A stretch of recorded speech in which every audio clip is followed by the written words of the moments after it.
لمن كان يرجو الله واليوم الآخر وذكر الله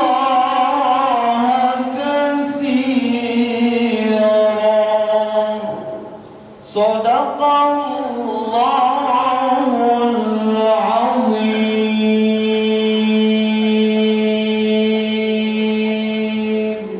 Assalamualaikum warahmatullahi wabarakatuh. Waalaikumsalam warahmatullahi.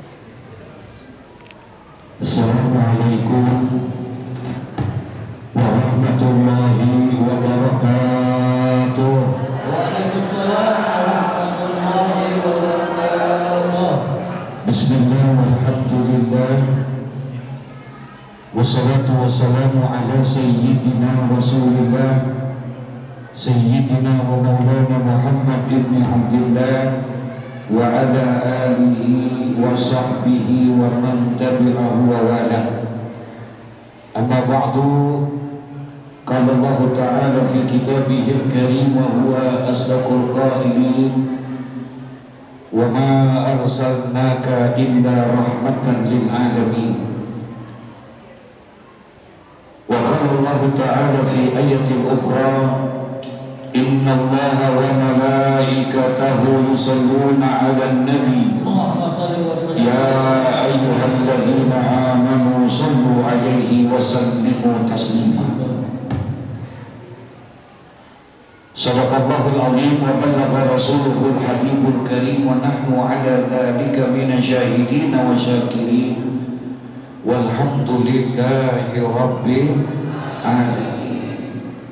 Para guru, para asatidzah, para orang tua dan tokoh masyarakat yang amat sangat saya hormati dan muliakan, doakan guru-guru kita panjang umur, sehat walafiat, diberikan keistiqomahan di dalam dakwahnya, terus membimbing kita untuk selalu dekat kepada Allah dan cinta kepada Rasulullah. Amin ya rabbal alamin. Segenap para pengurus DKM Masjid An-Najah, para jamaah Bapak Ibu hadirin wal hadirat rahimakumullah. Alhamdulillah summa alhamdulillah, dengan izin dan ridho Allah, pada pagi menjelang siang ini bisa bertemu dan bersilaturahim di tempat yang baik, dalam acara yang baik. Insya Allah keluar dari tempat ini jadi orang-orang yang baik. Amin ya rabbal alamin. Tempat yang kita duduki saat ini adalah merupakan tempat yang paling terbaik yang ada di muka bumi ini. Seorang sahabat pernah bertanya kepada Rasulullah. Ini ngomong-ngomong apa jam berapa ya?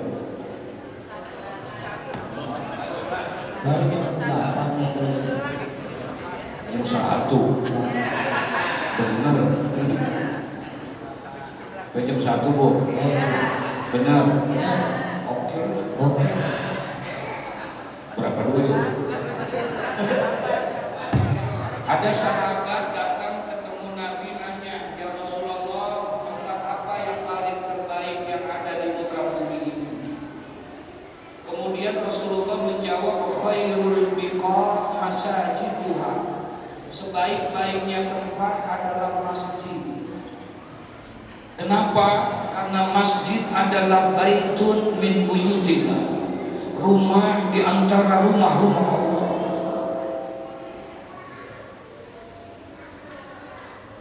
Enggak sembarangan orang yang bisa datang ke masjid, saudara. Mohon maaf, beribu maaf.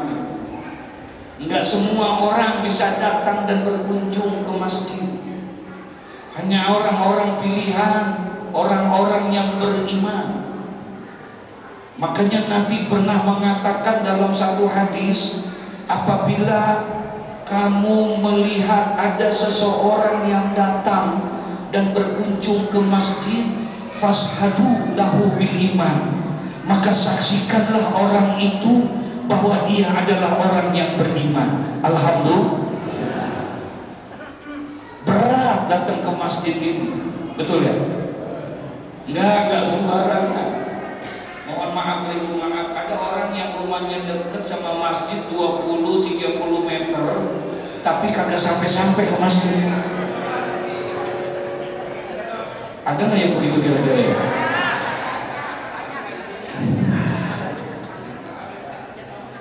Sementara ada orang yang rumahnya jauh 100-200 meter sampai. Yang 20-30 meter enggak sampai. Berat.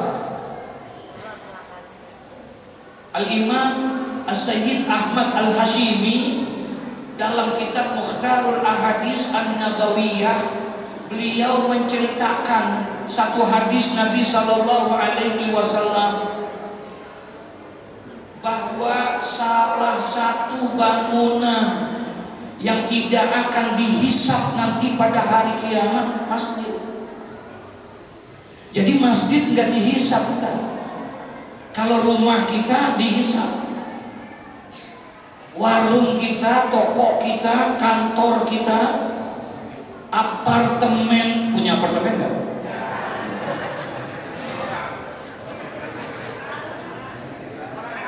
Itu dihisap semua, kecuali masjid.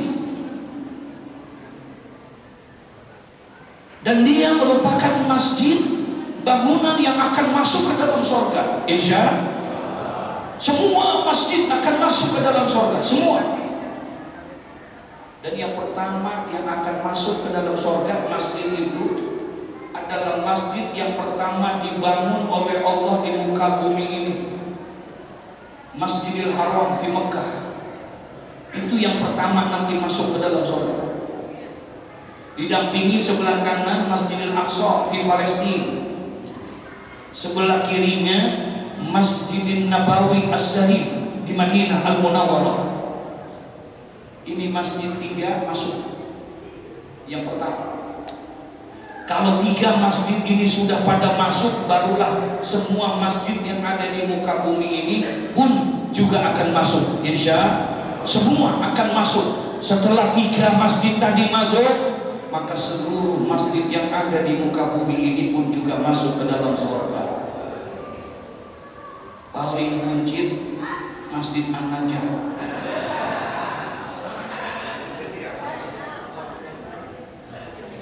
Nggak apa-apa, paling buncit, yang penting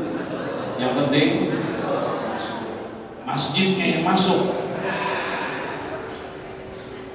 Orangnya bagaimana? Allah tanya, kata Nabi Muhammad, ketika Masjid An-Najah ini pengen masuk ke dalam surga, Allah tanya sama masjid, ya baiti, rumahku, masjid, engkau akan masuk ke dalam surgaku. Adakah orang-orang yang ingin engkau ajak bersamamu masuk ke dalam surga?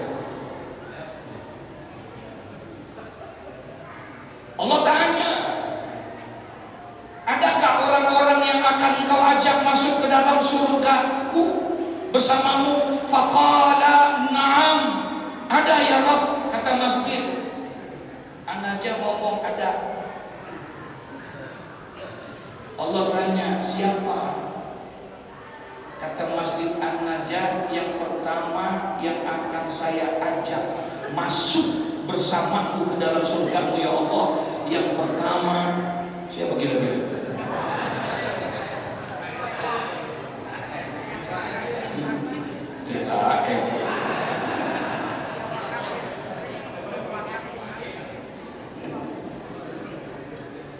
Siapa yang pertama? DKM? Bukan. Imam? Bukan. Makmum? Bukan. Apalagi merbot.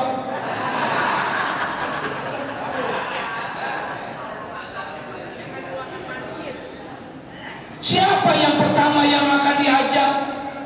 Kemudian berkata masjid, ya Rabbi bi'izzatika wa jalalika, ya Allah, demi kemuliaan-Mu yang akan aku ajak masuk ke dalam surgaku adalah orang-orang yang telah menginfakkan hartanya untuk aku. Alhamdulillah. Alhamdulillah. Orang-orang yang telah mengeluarkan hartanya untuk aku, kata masjid. Orang-orang yang telah mewakafkan dananya untuk aku, kata masjid. Itu orang yang pertama akan diajak. Ini orang-orang tua kita dulu yang pernah beliin keramik, yang pernah beliin semen, yang pernah beliin pasir. Nih hari Pak, dia lagi gembira di dalam kuburnya. Alhamdulillah. Dia lagi senang, dia lagi gembira. Idza mata ibnu Adam inqata'a amaluhu illa min salasin.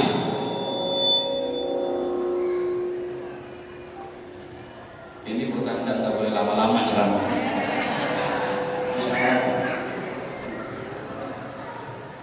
Demikian yang bisa saya sampaikan.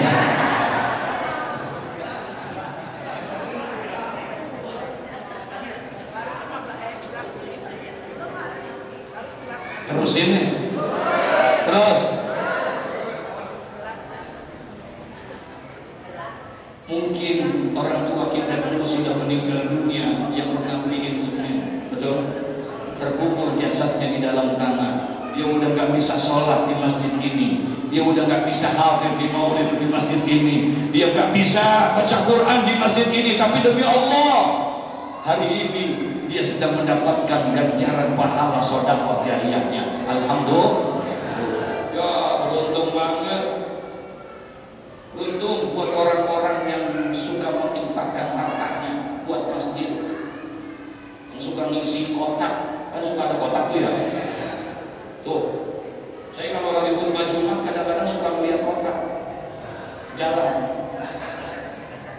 Saya lihatin lancar banget jalannya. Lancar banget. Sekali berhenti, bentar. Ya.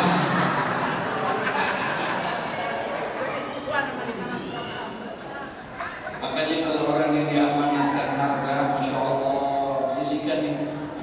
Insya jangan jadi orang yang bakhil. Kau bakhil kan bu? Bu, bu, bu, bu. Tahu orang yang bakhil kan? Tahu. Apa? Terus?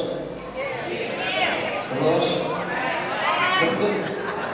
Al-bakhil ba'idun minan nas, ba'idun minallah, ba'idun minal jannah, wa qaribun minan nar. Al-bakhil ba'idun minan nas. Orang yang pelit jauh sama manusia. Manusia kagak ada yang demen sama orang pelit, betul? Ada orang pelit dari sini? Ada, San.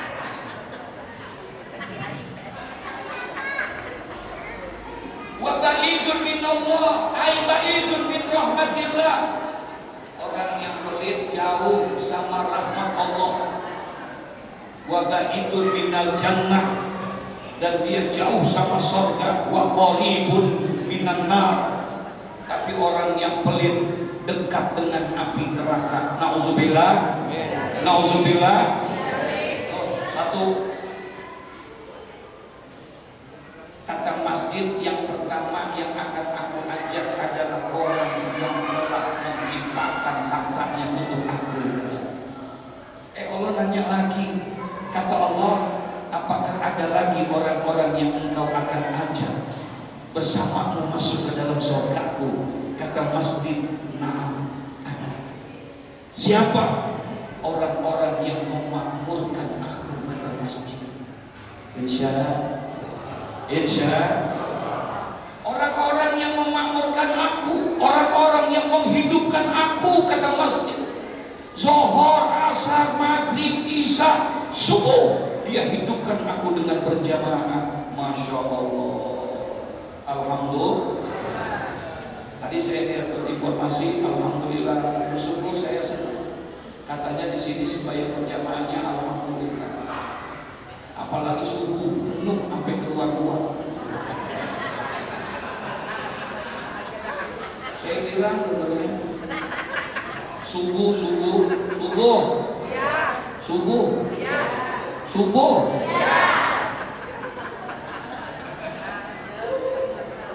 Subuh di sini alhamdulillah penuh sampai keluar. Nggak ada yang masuk.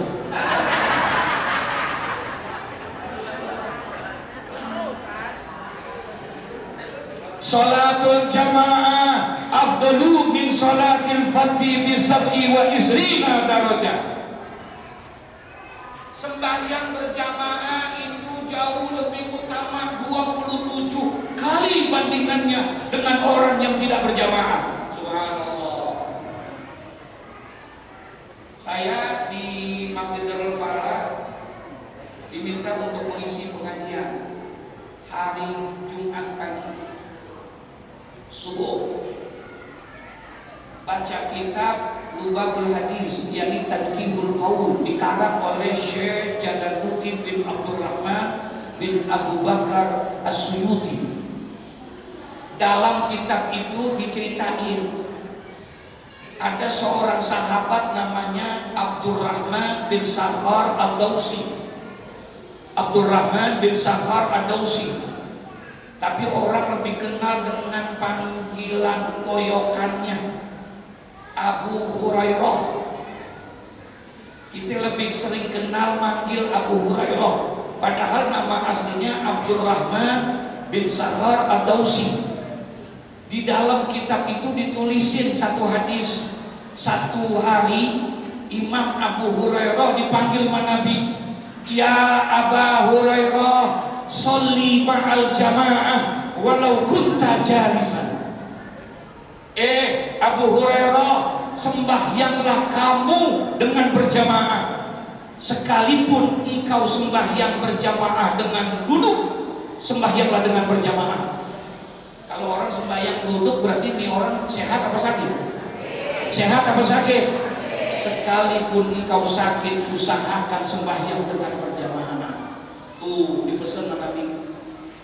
Makanya Imam Abu Hurairah, sahabat, nggak ada yang ninggalin sholat berjamaah.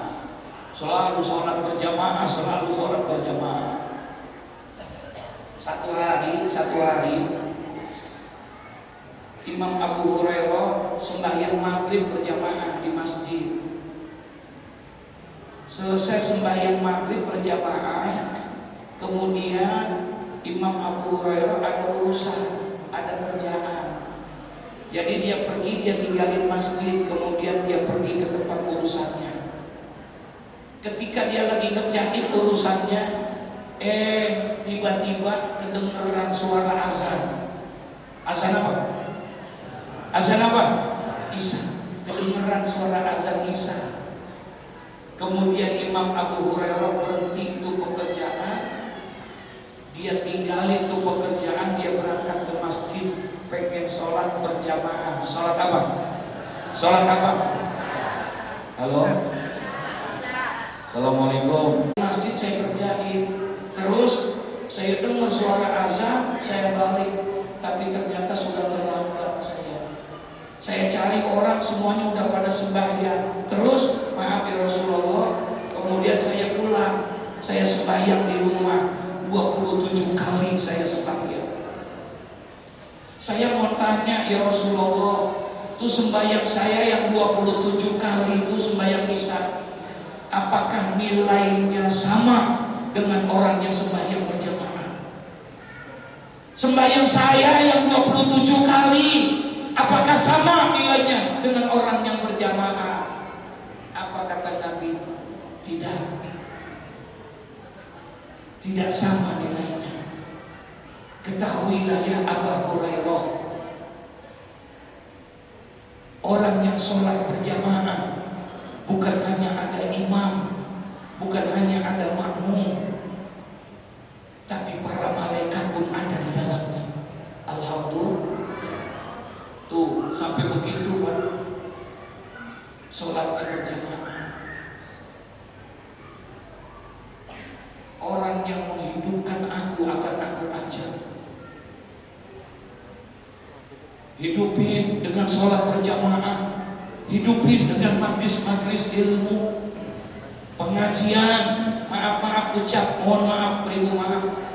Gak ada ibadah yang paling besar di sisi Allah kecuali menuntut ilmu. Sampai-sampai kata Sayyidina Al-Imam Hujjatul Islam Abu Hamid Al-Ghazali, apa kata beliau? Menuntut ilmu itu min a'zamil ibadah, di antara ibadah yang paling besar di sisi Allah adalah menuntut ilmu. Kenapa?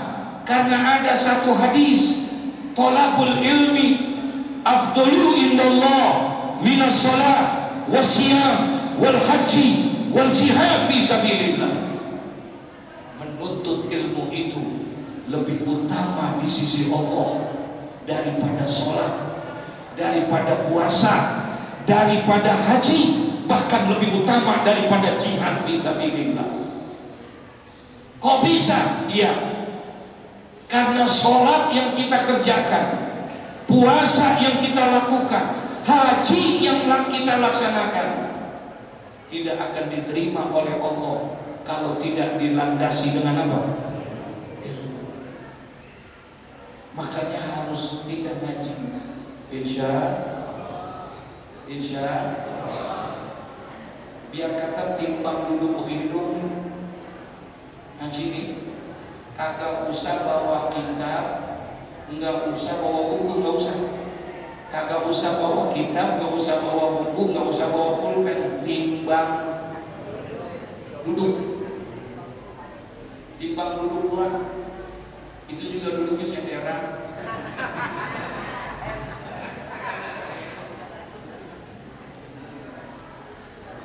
Orang yang datang ke pengajian kagak bawa kitab, kagak bawa buku, kagak bawa pulpen. Ada sahabat Nabi namanya Ibnu Mas'ud, Abdullah Ibnu Mas'ud radhiyallahu taala anhu, dipanggil sama Nabi, "Ya Abna Mas'ud, Abdullah Ibnu Mas'ud, julusuka fi majlisil ilmi."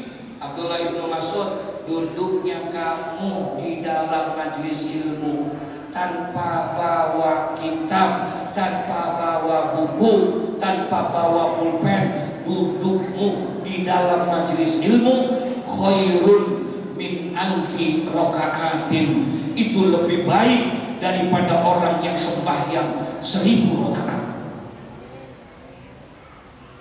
Bapak pernah sembahyang 1000 rakaat? Halo? Ibu pernah? Pernah? Belum? Sama.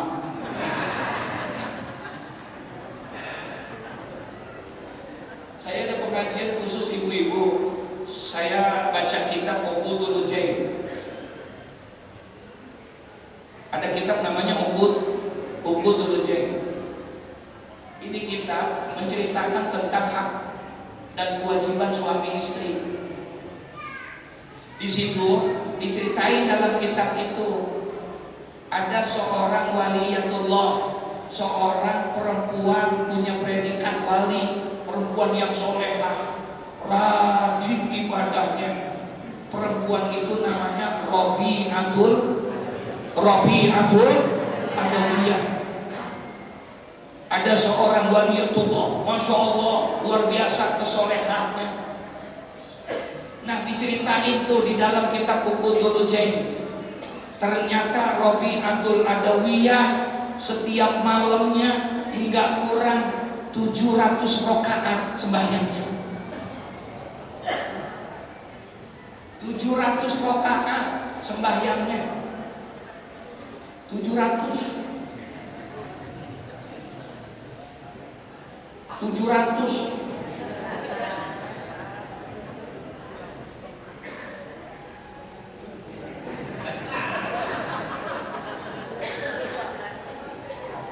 Tiap malam 700 rakaat dia sembahyang.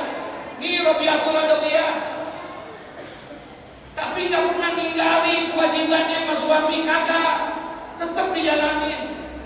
Ya Allah, digambarin di dalam kitab sembahyang isya berjamaah dia sama suaminya. Bayang di rumah, imam suami, makmum istri, bagus nggak?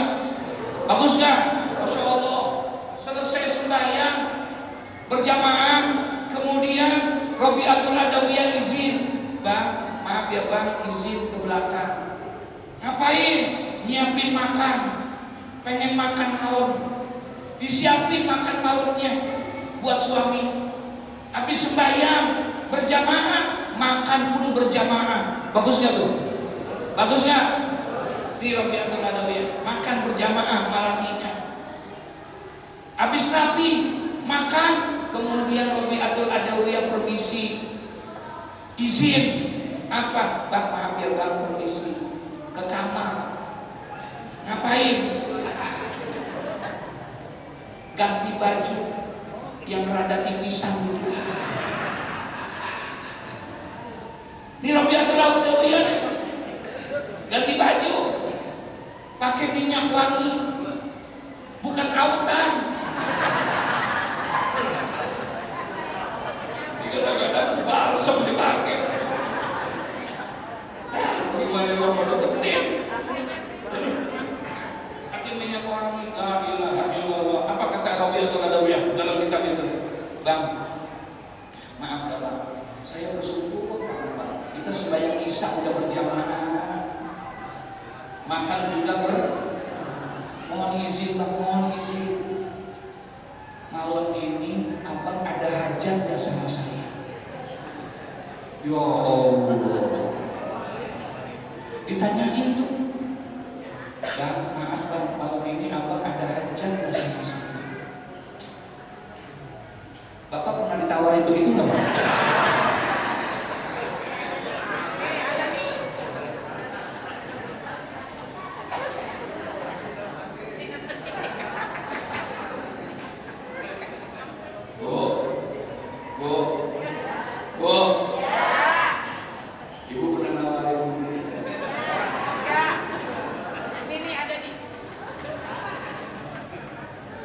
Kata lakinya, emang kenapa?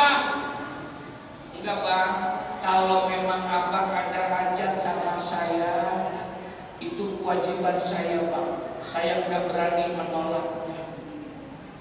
Insya Allah bang, saya layanin. Insya Allah sampai pagi ayah siang. Ya Allah, cakep gak tuh kalau punya bini begitu? La ilaha illallah. Tuh kalau punya bini yang kayak begitu tuh, kalau belum mati jangan dikuburin dulu ya.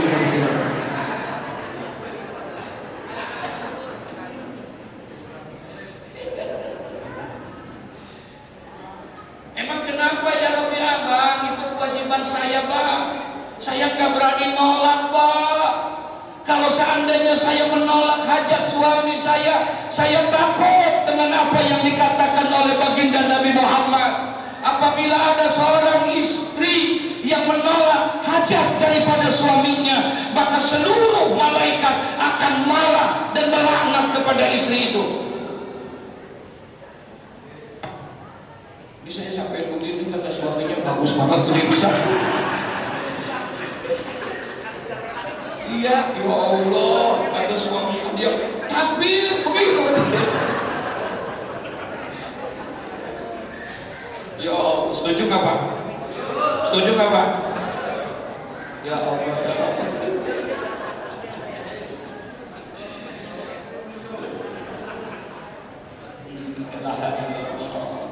Saya takut, tapi kalau abang tidak ada hajat, maaf bang, saya minta izin, saya mau masuk ke dalam kamar, saya mau takar di lombok, saya mau ibadah sampai pagi. Tuh, Robiah, ya Allah, begitu luar biasa itu Robiatul Adawiyah. Dia takut kalau menolak suaminya. Tapi suami juga harus tahu diri. Ya Bu, ya Bu, harus tahu diri suaminya. Kalau memang mau begitu, urusin dong. Betul? Iya. Perhatiin.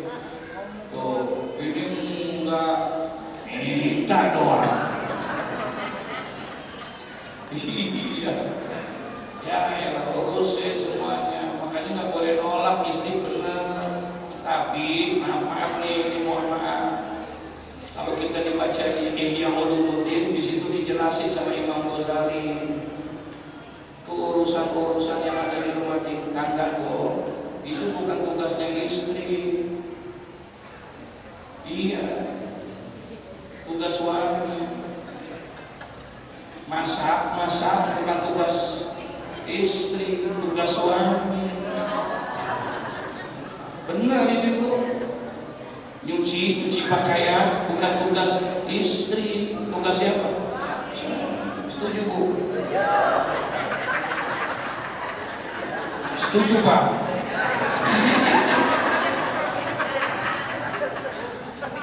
Benar ini. Begitulah menurut saya. Iya, itu tugasnya istri, tugasnya suami. Istri nggak boleh, makanya nggak boleh nolak dia. Dia mesti disenengin supaya dia tumbuh terus cintanya sama laki. Insya. Nah sekarang bagaimana supaya istri cinta sama kita?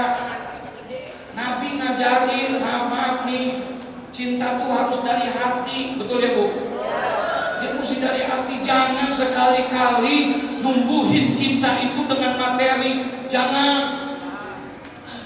Kalau dengan materi, dia akan gampang hilang cinta itu. Ya, ada orang laki supaya bininya pengen banget demen sama dia, cinta sama dia, tapi pakai materi. Nggak bisa. Contoh misalnya, contoh doang ini mah. Misalnya supaya bininya sayang sama dia, setiap 1 minggu sekali dibeliin emas 25 gram.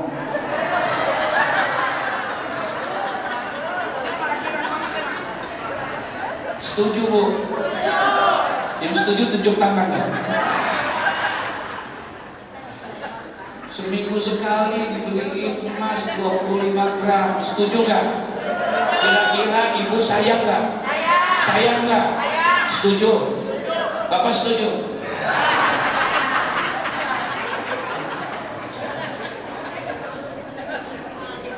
Setiap seminggu sekali beliin emas 25 gram. Minggu pertama beliin 25 gram, alhamdulillah. Minggu kedua beliin lagi 25 gram. Ibu tambah sayang nggak? Tambah sayang. Minggu ketiga beliin lagi 25 gram. Minggu keempat lakinya stroke.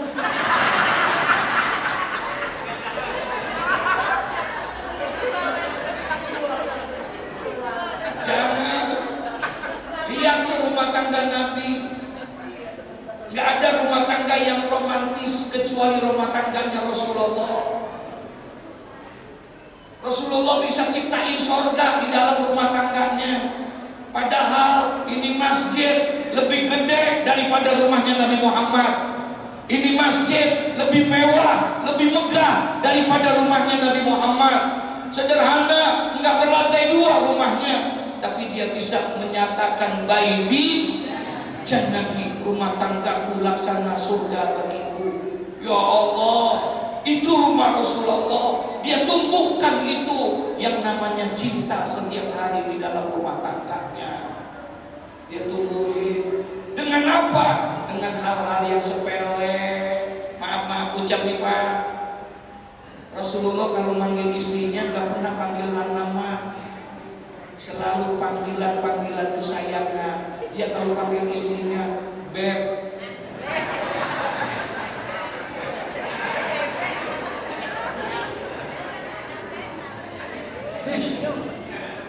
Enggak pernah Nabi manggil Siti Aisyah ya Humairah. Wahai yang pipinya kemerah-merahan. Ya Allah. Enak gak Bu didengarnya? Enak gak didengarnya? Ibu pernah dipanggil begitu? Hah?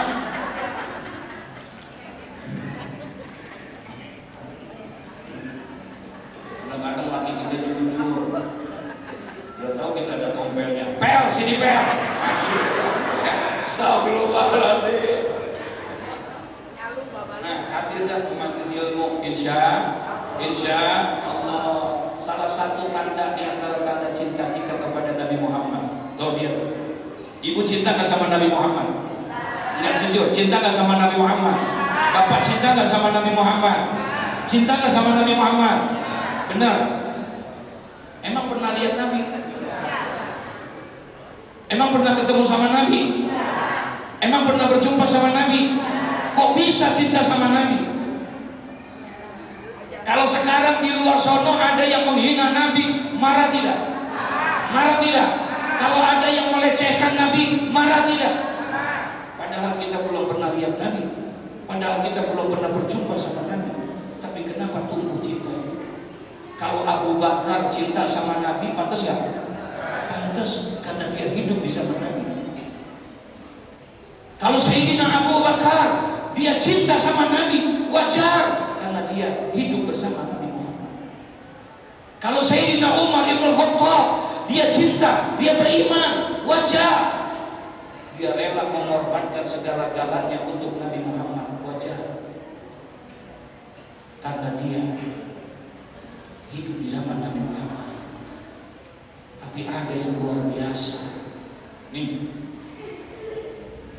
belum pernah lihat Nabi tapi cinta sama Nabi, belum pernah berjumpa sama Nabi tapi dia beriman sama Nabi. Ini yang luar biasa. Makanya orang-orang yang seperti inilah yang dirindukan oleh Nabi Muhammad. Nabi Muhammad pernah berkata di hadapan para sahabat-sahabatnya, apa kata Nabi Muhammad? Mata alqa ikhwani, mata alqa ikhwani, mata alqa ikhwani. Berulang-ulang Nabi sampaikan itu di hadapan sahabat. Kapan aku bisa berjumpa dengan saudara-saudara? Kapan aku bisa berjumpa, bertemu dengan saudara-saudaraku? Aku rindu dengan mereka. Aku ingin berkumpul dengan mereka. Mata alqa ikhwani. Kapan aku bisa berjumpa dengan mereka? Sahabat bingung. Kemudian dia nanya nih sahabat, alasna ikhwanaka ya Rasulullah? Mohon maaf ya Rasul, kan bukankah kami ini semua adalah saudara-saudaramu ya Rasulullah? Bukankah kami yang hadir saat ini semua adalah saudara-saudaramu? Faqala Nabi sallallahu alaihi wasallam. Kemudian Nabi bilang, "La, bukan. Antum ashabi. Kalian adalah sahabat-sahabatku. Yang aku rindukan adalah saudara-saudaraku. Aku pengen jumpa sama mereka. Aku ingin bertemu sama mereka. Aku ingin berkumpul sama mereka. Kalian adalah sahabat-sahabatku. Aku rindu dengan saudara-saudaraku. Mata alqa ikhwani. Kapan aku bisa berjumpa dengan saudara-saudaraku? Aku rindu dengan mereka." Masya Allah. Ini sahabat nanya lagi, apa kata sahabat? Wa man ikhwanuka ya Rasulullah? Kalau begitu, siapa yang engkau maksud dengan saudara-saudaramu itu ya Rasulullah? Siapa orang yang engkau rindukan itu ya Rasulullah? Siapa yang engkau maksud dengan saudara-saudaramu? Engkau ingin sekali berjumpa dengan mereka, engkau ingin sekali bertemu sama mereka. Wa man ikhwanuka ya Rasulullah? Siapa yang engkau maksud dengan saudara-saudaramu itu ya Rasul? Apa jawaban Nabi? Kata Nabi Muhammad, ikhwani unasun ya'tuna min ba'di amanu bi wa lam yarawni wa sallu alayya wa lam yaltaqu bi. Kata Nabi Muhammad, ikhwani, yang aku maksud dengan saudara-saudaraku, orang-orang yang aku rindukan mereka, aku ingin bertemu, aku ingin berjumpa sama mereka. Yang aku maksud dengan saudara-saudaraku, unasun ya'tuna min ba'di, adalah mereka orang-orang yang hidup bukan pada zamanku, orang-orang yang hidup sesudah wafatku. Amanubi walam yarawni, mereka beriman kepadaku padahal mereka belum pernah melihat aku. Wasallau alayya walam yaltaqubi, mereka bersolawat kepadaku padahal mereka belum pernah berjumpa dengan aku. Itulah orang yang aku rindukan, kata Nabi Muhammad.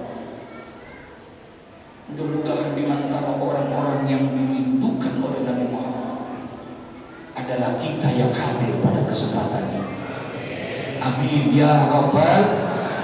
Belum pernah lihat Nabi, belum pernah berjumpa sama Nabi, tapi beriman kepada Nabi, tapi membaca sholawat kepada Nabi Muhammad. Kalau ngikutin akhlaknya berat, betul. Kalau ngikutin akhlak Nabi berat. Kalau kita ngikutin ibadahnya Nabi berat. Tapi jangan hilangkan cinta kita kepada Nabi Muhammad, karena cinta adalah modal utama untuk bersama dengan Nabi Muhammad. Lagi duduk begini, ini semua lagi pada ngaji sama Nabi, lagi ngaji sama Nabi. Ketika Nabi lagi menyampaikan tausiah, tiba-tiba ada seorang anak muda datang masuk ke dalam. Ini anak orang kampung, Arab Baduy, masuk ke dalam, nggak permisi, nggak salam, ujuk-ujuk, ngerti ujuk-ujuk nggak? Ujuk-ujuk dia datang masuk ke dalam, dia diri, apa kata dia? Ya Rasulullah, mata sa'ah. Ya Rasulullah, kapan hari kiamat? Ini orang tiba-tiba nanyain apa? Kiamat. Nabi lagi ceramah di hadapan semua sahabat. Nabi lagi nggak ngomongin masalah kiamat. Dia orang ujuk-ujuk datang. Dia bilang, ya Rasulullah, mata sa'ah, kapan hari kiamat ya Rasul? Ya Allah, ini kalau lagi kayak begini ada yang nanya begitu, yang enak kita apain? Tapi Nabi gak marah. Nabi alatnya Masya Allah, senyum Nabi. Tapi Nabi gak jawab. Nabi balik bertanya. Apa kata Nabi Muhammad? Ma'adatalaha. Anak muda, ente nanyain hari kiamat, emang punya bekal apa? Emang apa persiapanmu untuk menghadapi hari kiamat? Emang udah punya bekal apa? Kata ini orang, ma'adatulaha min kathiri salatin wala salamin wala sadaqatin. Ya Rasulullah, maafin, bekal saya belum banyak. Saya nggak punya bekal apa-apa. Sembahyang saya masih sedikit, sedekah saya masih sedikit. Lalu apa bekalmu nanyain hari kiamat? Emang udah punya persiapan? Belum ya Rasulullah. Lalu apa bekalmu? Kata Nabi Muhammad, bekal saya hanya satu ya Rasulullah. Apa? Saya cinta kepadamu ya Rasulullah. Kata dia anak muda, bekal saya belum ada. Bekal saya cuma satu, saya cinta kepadamu ya Rasulullah. Bekalnya apa? Bekalnya apa? Saya cinta kepadamu ya Rasulullah. Apa jawaban Nabi? Nabi berdiri, kemudian Nabi bilang, dipanggil anak muda itu, anta ma'a man ahbabta. Anak muda, engkau akan bersama orang yang engkau cintai nanti di dalam surganya Allah. Insya kaget ini semua sahabat. Engkau akan bersama dengan orang yang engkau cintai nanti di dalam surga. Al-mar'u ma'a man ahabba. Seorang itu akan dikumpulkan bersama dengan orang yang dia cintai. Cinta sama Nabi? Cinta sama Nabi? Mudah-mudahan besok kita bersama dengan Nabi Muhammad. Amin ya Rabbal. Jelas tidak? Jelas tidak? Kalau tidak jelas, assalamualaikum warahmatullahi wabarakatuh.